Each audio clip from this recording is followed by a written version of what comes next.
Hello dear students, मैं हूं मिथिलेश कुमार और आप सभी लोगों का स्वागत करता हूं उदित फार्मेसी के ऑनलाइन लर्निंग प्लेटफॉर्म पर। कैसे हैं आप सभी लोग? आशा करता हूं अच्छे होंगे, स्वस्थ होंगे और मस्त होंगे। आज के इस लेक्चर में हम लोग फार्मास्यूटिक्स के टॉप 20 सीरीज़ को पढ़ने वाले हैं एंड इस टॉप 20 सीरीज़ में पार्ट 6 हमारा लेक्चर है। पार्ट 6 को हम लोग कंटिन्यू करने वाले हैं। पार्ट 6 में हम लोग क्वेश्चन नंबर 6 पढ़ेंगे।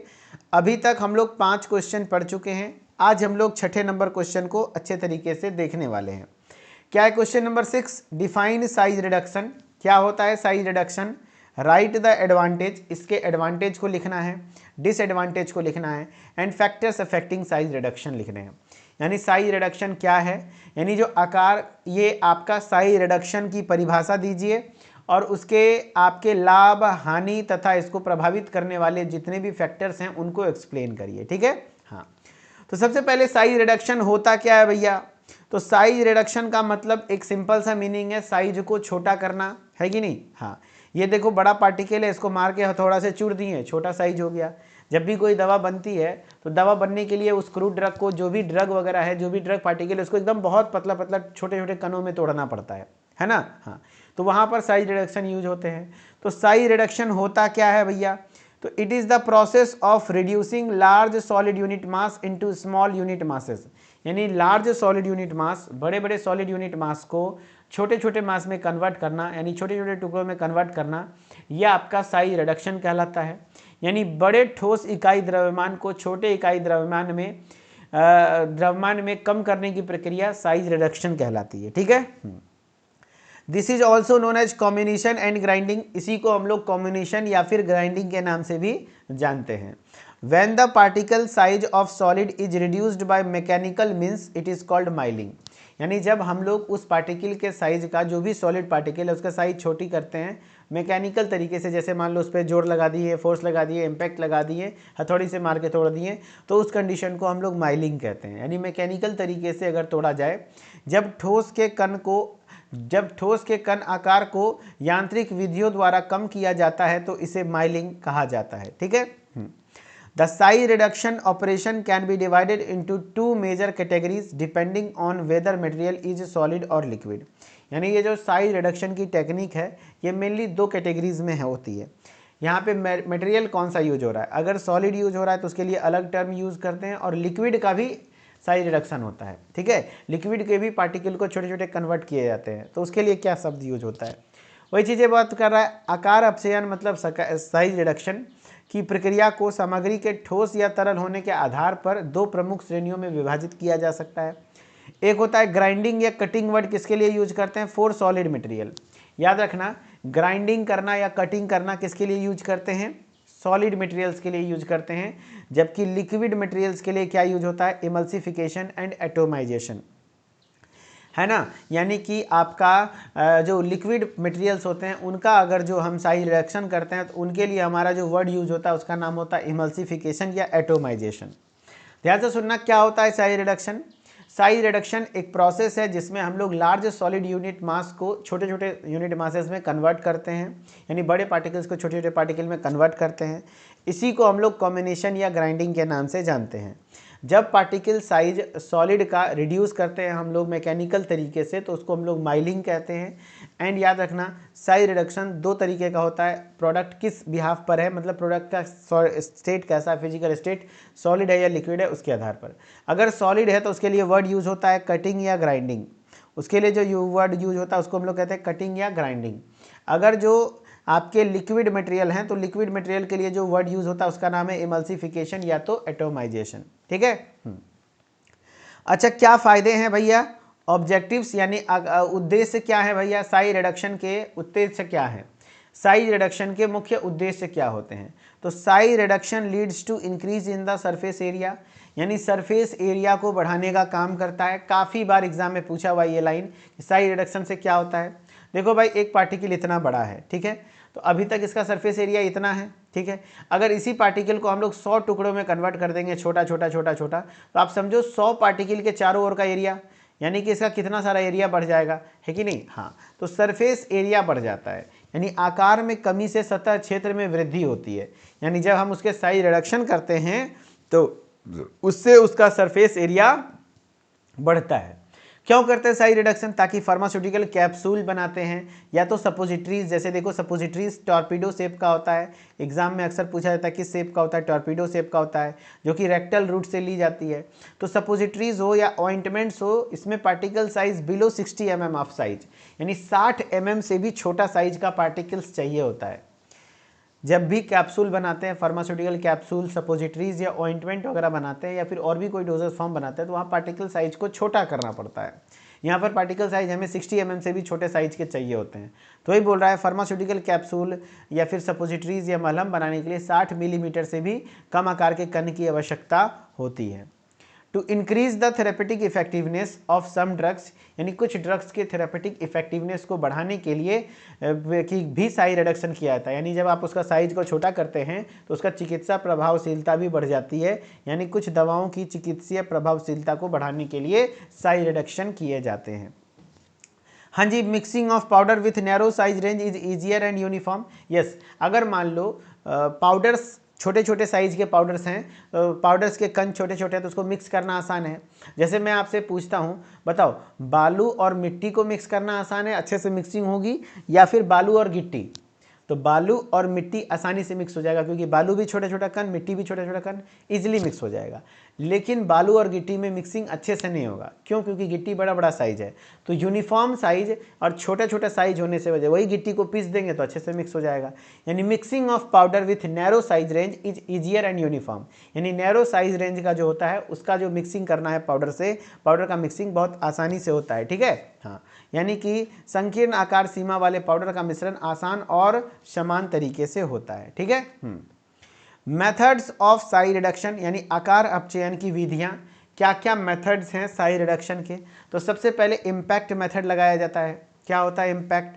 यहाँ पर हम लोग क्या करते हैं, हैमर मिल आपने पढ़ा होगा, नहीं पढ़ा है तो आगे पढ़ेंगे। हैमर मिल होता है जिसमें हैमर्स लगे होते हैं, और उस हैमर से क्या होता है, पार्टिकल्स के ऊपर जोर लगता है, इम्पैक्ट लगता है ना। हाँ, तो एक तो तरीका है इम्पैक्ट, यानी हथौड़ा से लेकर के मार दो, टूट जाएगा। दिस इन्वॉल्व्स हैमर और बार मूविंग एट हाई स्पीड, यानी हैमर मिल में principal of impact he apply होता है, जहां पर ये हैमर मिल रोटेट करते रहते हैं। ठीक है, हाँ। इम्पैक्ट, इसमें उच्च गति से चलने वाले हैमर के बार का उपयोग किया जाता है, जो कि हैमर मिल है। जैसे मैं इम्पैक्ट हैमर मिल आपको दिखाना चाहूँगा, ये होता है हैमर मिल, देखो ये होता है हैमर मिल, यहाँ पर है, ये देखो हैमर्स लगे होते हैं और ये रोटेट होता रहता है, ये घूमता रहता है और ऊपर से पार्टिकल्स को डाला जाता है, जिसकी वजह से हैमर से वो टकराता है तो टूट जाता है ना। तो हैमर मिल किस प्रिंसिपल पे काम करता है? प्रिंसिपल ऑफ इम्पैक्ट पर काम करता है। जबकि कंप्रेशन की मैं बात करूं तो कंप्रेशन यानी दबाना, तो ये कहाँ होता है भैया? तो रोलर मिल में होता है, जहाँ पे रोलर होते हैं। जैसे गन्ने का मशीन देखे हो, जिसमें गन्ना पेड़ाता है, तो दो रोलर लगा तो उसके बीच में कैसे पार्टिकल्स डाल देते हैं, यानी गन्ना डाल देते हैं। तो वही है, particles are crushed between the rollers, rollers के बीच में डाल के क्रश कर दिया जाता है। द एप्लीकेशन ऑफ फोर्स, यानी यहाँ पर कणों को बल लगाकर रोलर्स के बीच में दबाकर तोड़ा जाता है। ठीक है, तो ये कंप्रेशन हो गया। फिर आपके कटिंग मेथड है। कटिंग में क्या है? Material is cut by a sharp blade, यानी शार्प ब्लेड के माध्यम से मटेरियल को कट किया जाता है, तो उसको हम लोग कटर मिल कहते हैं। यानी कटिंग में क्या है? पदार्थ को तेज धार वाले ब्लेड से काटा जाता है। ठीक है, हाँ। एट्रिशन क्या है? इन दिस मेथड, इस मेथड में machine and material rub against each other, यानी मशीन और मटेरियल आपस में रब करता है against each other and leading to size reduction, जिससे साइज रिडक्शन होता है। ठीक है, फ्लूइड एनर्जी मिल आपका यहाँ पर एग्जाम्पल में है। तो यहाँ एट्रिशन यानी कि एक दूसरे से पार्टिकल में फ्रिक्शन होते हैं, रगड़ाते हैं। ठीक है, यानी कि एक दूसरे को रब करने से, जो जैसे थर्मोकोल का पेपर, थर्मोकोल जानते हो, हाँ, उसको दीवार में घसोगे तो घसने से साइज छोटा होता है ना। हाँ, तो कोई भी चीज़ों को जब आप रब करोगे तो उससे भी साइज छोटा होता है। तो अलग अलग तरीका है, या तो उस पर इम्पैक्ट डाल दो, यानी अचानक से बहुत ज़्यादा हथौड़े से मार दो। कंप्रेशन यानी उसको दबा दो। कटिंग मतलब कट कर दो। एट्रिशन यानी उस पर फ्रिक्शन लगा के उसको घस दो। तो ये तरीका होता है क्या? साइज रिडक्शन के। Common size reduction mills used in the pharmaceutical industries, जो कि फार्मास्यूटिकल इंडस्ट्री में यूज़ किए जाते हैं। जैसे हैमर मिल यूज़ किए जाते हैं। हैमर मिल में हैमर्स लगे होते हैं, इस तरीके से माउंटेड हैमर। जो हैमर मिल क्या करता है, उसके ऊपर फोर्स लगता है तो ईजिली वो क्या होता है, वहाँ से पार्टिकल्स टूट जाते हैं। जो साइज रिडक्शन के लिए यूज़ किया जाता है, जैसे फ्लूइड बॉल मिल यूज़ किए जाते हैं। ये है, ये बॉल मिल है। यहाँ पर इसका प्रिंसिपल होता है principle of impact and attrition. Principle of impact and attrition, यहाँ पे दोनों प्रिंसिपल लगता है, इम्पैक्ट एंड एट्राइसन, एट्राइसन याद रखना। आगे हम लोग डिटेल में हैमर मिल, बॉल मिल पढ़ेंगे भी, इंपॉर्टेंट भी है। और फ्लूइड एनर्जी मिल, ये आपके सिलेबस में नहीं है लेकिन एक बार एमसीक्यू में पूछ लिया था कि बताओ भाई फ्लूइड एनर्जी मिल किस चीज़ के लिए यूज होता है, डिसइंटीग्रेटर किस चीज़ के लिए यूज होता है, तो साई रिडक्शन के लिए यूज होता है। मेनली आपके सिलेबस में ये हैमर मिल, बॉल मिल है, जो कि अगला क्लास आपका हैमर मिल और बॉल मिल का डायग्राम वगैरह सब कुछ अच्छे से, कंस्ट्रक्शन, वर्किंग प्रिंसिपल सब कुछ पढ़ेंगे। लेकिन अभी फिलहाल आप ये जानो कि जो साई रिडक्शन के लिए जो कॉमन मिल्स उपयोग होते हैं वो कौन कौन से हैं, हैमर मिल है, बॉल मिल है, ठीक है। कौन कौन से फैक्टर हैं जो साइज रिडक्शन को अफेक्ट करते हैं, कौन कौन से फैक्टर्स हैं जो साइज रिडक्शन को अफेक्ट करने का काम करता है। तो पहला एक फैक्टर है हार्डनेस, यानी कठोरता। It is easier to break soft material, जो सॉफ्ट मटेरियल होगा उसको ब्रेक करना आसान होगा, बल्कि जो हार्ड मटेरियल होगा उसको ब्रेक करना मुश्किल होगा, है कि नहीं। हाँ, कठोर पदार्थों की तुलना में नरम पदार्थों को तोड़ना आसान होगा। एक तरफ हम आपको दे देंगे ईटा तोड़ने के लिए, एक तरफ दे देंगे बिस्कुट तोड़ने के लिए, तो क्या इतना कौन सी आसानी से टूटेगा, बिस्कुट, क्योंकि सॉफ्ट है वो इजीली टूट जाएगा, है ना। हाँ, इलास्टिक और स्टिकीनेस, यानी कि जो लोचदार या चिपचिपापन वाला पदार्थ होता है। Some materials are sticky in nature, यानी जो कुछ मटेरियल्स होते हैं जो थोड़ा सा स्टिकी, लट्ठानुमा होता है। Which makes them difficult to grind, उसको ग्राइंड करना मुश्किल होता है, वो जल्दी पिसाता नहीं है क्योंकि चिपक जाता है। As they are stick to equipments, क्योंकि वो इक्विपमेंट्स में ही चिपक जाता है। वही बोला है, इलास्टिक या स्टिकीनेस भी एक फैक्टर है जिससे कि आपके साइज रिडक्शन को अफेक्ट करता है। यानी कुछ पदार्थ चिपचिपे होते हैं जिससे उन्हें पीसना कठिन हो जाता है क्योंकि वे उपकरण में चिपक जाते हैं, ठीक है। हाँ, हाइग्रोस्कोपिक भी है, यानी certain substance absorb moisture rapidly, यानी कि कुछ सब्सटेंस है जो कि मॉइस्चर को रेपिडली एब्जॉर्ब कर लेते हैं, यानी कि जो नमी है उसको एब्जॉर्ब कर लेते हैं rapidly. This weight mass hampers the milling process, ये वेट मास क्या होता है, आपके माइलिंग प्रोसेस को हैम्पर करने का काम करता है। माइलिंग मतलब है साइज रिडक्शन का जो प्रोसेस है उसको हैम्पर करता है। जी, एग्जाम्पल में पोटेशियम कार्बोनेट, यानी कि वो क्या करता है, जो भी मॉइस्चर कंटेंट है उसको खींच करके वो गीला हो जाता है, जिससे कि आपका पार्टिकल का साइज रिडक्शन करना मुश्किल हो जाता है। यानी कि हाइग्रोस्कोपिक में क्या होता है, कुछ पदार्थ नमी को तेजी से अवशोषित करते हैं जिससे गीला द्रव्यमान बनता है और माइलिंग प्रक्रिया में बाधा आती है। Example potassium carbonate. वैसे कुछ मटेरियल फाइब्रस होते हैं, फाइब्रस यानी कि बहुत ज़्यादा, जैसे अदरक है तो बहुत ज़्यादा फाइब्रस है, उसको काटना मुश्किल होता है ना। These are tough in nature, थोड़ा टफ होते हैं। Soft tough material are more difficult to break, yes, जो टफ मटेरियल होते हैं उसको ज़्यादा डिफिकल्ट है ब्रेक करना देन हार्ड मटेरियल से, ब्रिटल सब्सटेंस के कंपैरिजन में। एग्जांपल में जैसे रोअल्फिया हो गया, जिंजर हो गया, कटर्स हो गया, इसमें रोअल्फिया या जिंजर हो गए, जैसे अदरक हो गया, रोअल्फिया प्लांट हो गए, उस सबको कटर के माध्यम से कट किया जाता है, ठीक है। तो अलग अलग आपके फैक्टर्स हैं। मैंने क्या पढ़ाना है, देखिए भाई मैं पढ़ा क्या रहा हूँ आपको, मैं पढ़ा रहा हूँ साइज रिडक्शन। ये सवाल पूछा जाता है, पूछा गया है, पूछा जा सकता है, समझ रहे बात को। हाँ, साइज रिडक्शन क्या होता है, साइज रिडक्शन एक प्रोसेस है जिसमें लार्ज सॉलिड यूनिट मास के साइज को छोटा करके स्मॉल सॉलिड यूनिट मास में कन्वर्ट करते हैं।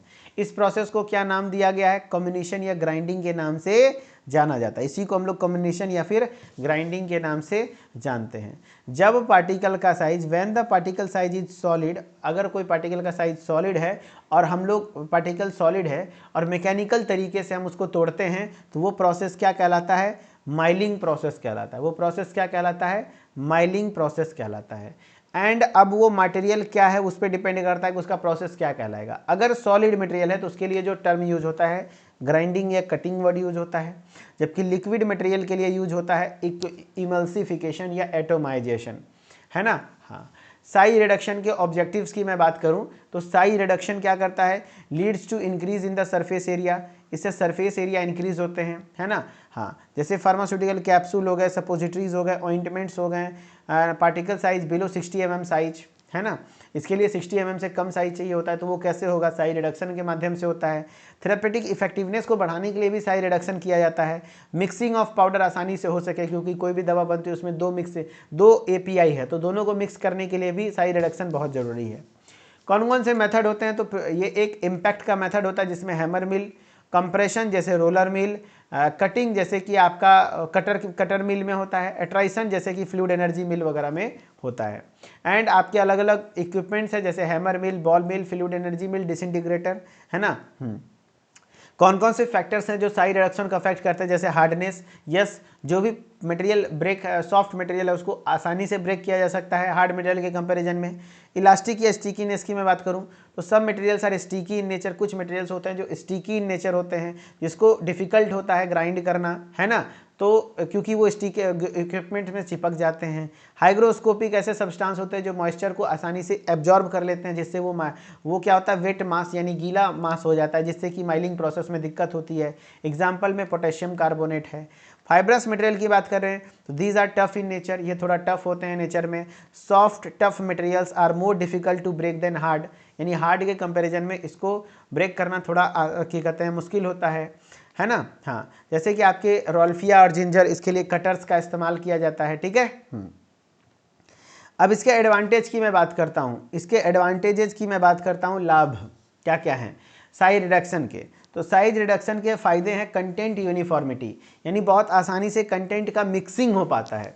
अगर दो एपीआई है, जैसे मान लो कॉम्बीफ्लैम है, उसमें पैरासीटामोल और आइबुप्रोफेन दोनों होता है, दोनों का पाउडर बहुत अच्छे से छोटा साइज का है तो आसानी से मिक्स होगा ताकि यूनिफॉर्मली पूरे दवा का डिस्ट्रीब्यूशन होगा पूरे टैबलेट में, है ना। हाँ, तो mixing becomes effectiveness when ingredients are small and uniform in size, यानी मिक्सिंग इफेक्टिव हो जाता है जब इंग्रेडिएंट्स यानी उसके अंदर जो इंग्रेडिएंट्स है वो स्मॉल होते हैं और यूनिफॉर्म इन साइज होते हैं, यानी एक समान साइज के हों और छोटे छोटे हों और इजीली उसको मिक्स करना आसान होता है।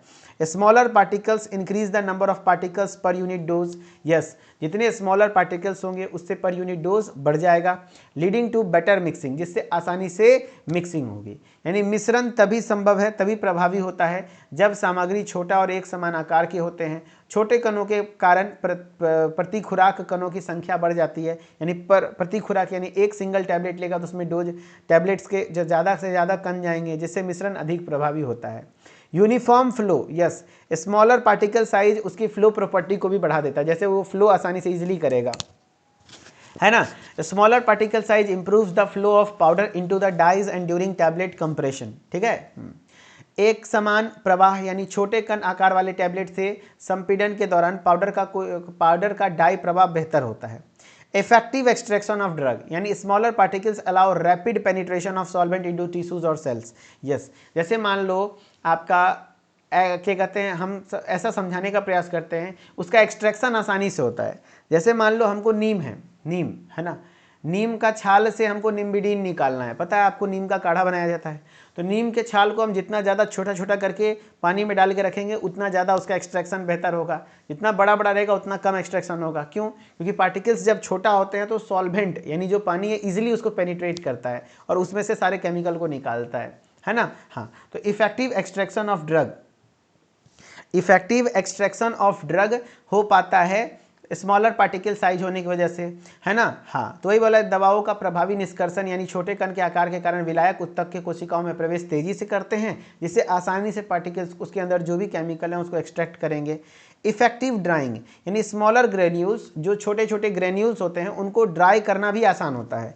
Lead to faster drying of the granular mass, है ना। हाँ, यानी कि अच्छे से सुखाएगा भी वो। अच्छा, इसके डिसएडवांटेज क्या है? यस, कुछ ड्रग डिग्रेड कर जाते हैं ज़्यादा आपके साइज रिडक्शन के दौरान, क्योंकि जब उसकी माइलिंग प्रोसेस हो रही होती है, माइलिंग मतलब साइज रिडक्शन प्रोसेस होती है, हैमर मिल वगैरह चल रहा है या फिर बॉल मिल वगैरह चल रहा है, तो उस कंडीशन में होता क्या है कि हीट प्रोड्यूस होती है एंड उस हीट की वजह से कुछ दवाएं वहीं पर डिग्रेड हो जाती हैं। हाँ, तो excess heat during milling and increased surface area में कॉज ड्रग डिकम्पोजिशन, यानी कि एक्सेस हीट ड्यूरिंग माइलिंग यानी माइलिंग के दौरान बहुत ज़्यादा हीट डेवलप होता है, हीट प्रोड्यूस होता है, जिससे सरफेस एरिया थोड़ा सा इंक्रीज होती है, लेकिन ड्रग डिकम्पोज हो जाता है, ड्रग खराब हो सकते हैं, ठीक है। हाँ, यानी कि माइलिंग के दौरान अधिक गर्मी और बढ़ा हुआ सतह क्षेत्र के कारण दवा का अपघटन होता है।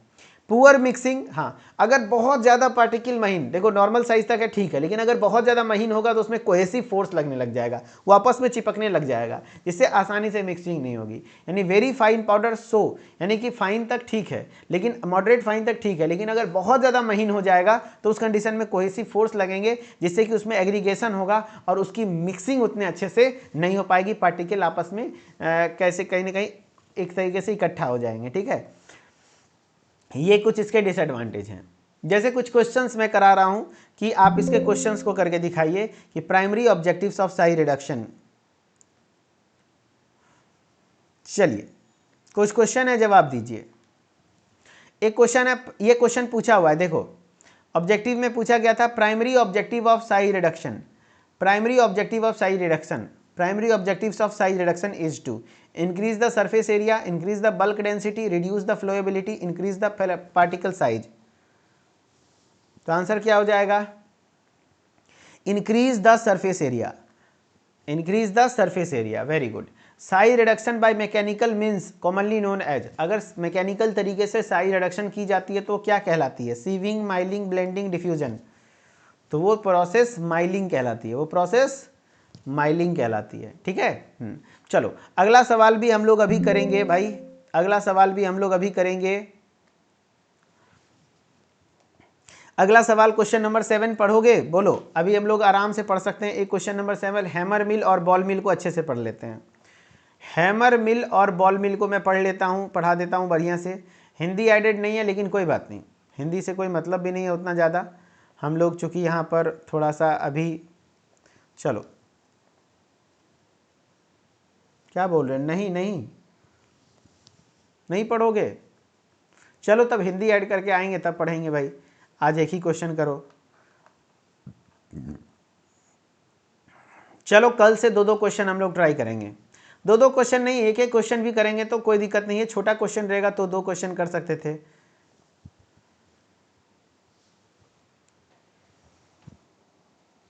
चलो हिंदी ऐड कर देंगे, कोई बात नहीं, कोई बात नहीं दोस्त, एग्जाम का टाइम है, किसी के भावनाओं के साथ नहीं खेल सकते भाई, हिंदी ऐड कर देंगे ताकि उसके पढ़ना आसान हो, बहुत सारे बच्चे हैं, कोई बात नहीं। चलिए तो आज के क्लास में बस अभी तक देखो टोटल मैं बता रहा हूँ 6 क्वेश्चन पढ़ाया हूँ, एंड ये 6 क्वेश्चन से आपके कितने नंबर की तैयारी हो चुकी है? तो आप मान के चलो कि 25 से 30 नंबर की तैयारी हो चुकी है, 30 मार्क्स की तैयारी आपकी हो चुकी है 6 क्वेश्चन में। क्या क्या पढ़ चुके एक बार रिपीट करता हूँ। चलो भाई शुरू से बताओ भाई क्या क्या पढ़ चुके हो। तो पहला question history of pharmacy profession and pharmacopoeia, पहले क्या पढ़े हो? पहला क्वेश्चन था history of pharmacy education and pharmacy as a career, बहुत इंपॉर्टेंट टॉपिक है, अक्सर एग्जाम में आते हैं। दूसरा क्वेश्चन क्या इंपॉर्टेंट है भाई? एकदम इंपॉर्टेंट क्वेश्चन है, इसको वो पढ़ लो, रिविजन। फिर है इंडियन फार्माकोपिया, जो लोग नहीं पढ़ना है भाई पढ़ लेना पिछले लेक्चर्स को।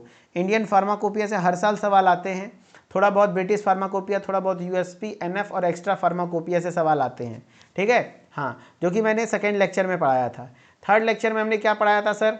थर्ड लेक्चर में हमारा क्वेश्चन था पैकेजिंग क्या होते हैं, डिफरेंट टाइप्स ऑफ पैकेजेस और उसके एग्जाम्पल, और याद रखना ग्लास, प्लास्टिक, मेटल, रबर के बारे में हम लोगों को पढ़ना था, जो कि हम लोग अच्छे से पढ़े हैं। फिर हम लोग टाइप क्वेश्चन नंबर 4 में हम लोग क्या पढ़े थे? लेक्चर नंबर 4 में क्वेश्चन नंबर 4 पढ़े थे फार्मास्यूटिकल एड्स क्या है, कलरिंग, फ्लेवरिंग और स्वीटनिंग एजेंट्स को अच्छे से एक्सप्लेन करना है। हाँ, फिर लेक्चर नंबर 5 में हम लोग प्रिजर्वेटिव्स पढ़े थे। लेक्चर नंबर 5 में हम लोग question number 5 define preservatives and their examples, classification वगैरह पढ़े थे। एंड लेक्चर नंबर 6 में साइज रिडक्शन पढ़ लिए। साइज रिडक्शन अच्छे से पढ़ना भाई, बहुत इंपॉर्टेंट है। यहाँ तक अभी आपके 25 से 30 नंबर की तैयारी हो चुकी है, यहीं से सवाल आएंगे, इससे बाहर कुछ भी नहीं जाएगा। अब अगला सवाल हैमर मिल और बॉल मिल होगा, जो कि हम कल पढ़ेंगे, बहुत इंपॉर्टेंट है इसका डायग्राम। इस दोनों में से कोई एक पक्का आएगा, हैमर मिल या तो बॉल मिल, है ना। तो जरूर से जरूर जुड़ना कल की क्लास में, एंड अच्छे से पढ़ाई करते रहिए, घबराइए नहीं, बेस्ट विशेष। एंड पीडीएफ से पढ़ाई करिए, टॉप 20 की बुक अगर नहीं आई है तो इंतजार करिए, अदरवाइज अभी अपनी पढ़ाई को कंटिन्यू रखिए पीडीएफ स्टडी, पीडीएफ से, और अपने क्वेश्चन प्रैक्टिस सेशन को कंटिन्यू रखिए, यानी यही टॉप 20 सीरीज, और कुछ नहीं पढ़ना, ठीक है। चलो okay, thank you so much, बहुत बहुत शुक्रिया, धन्यवाद।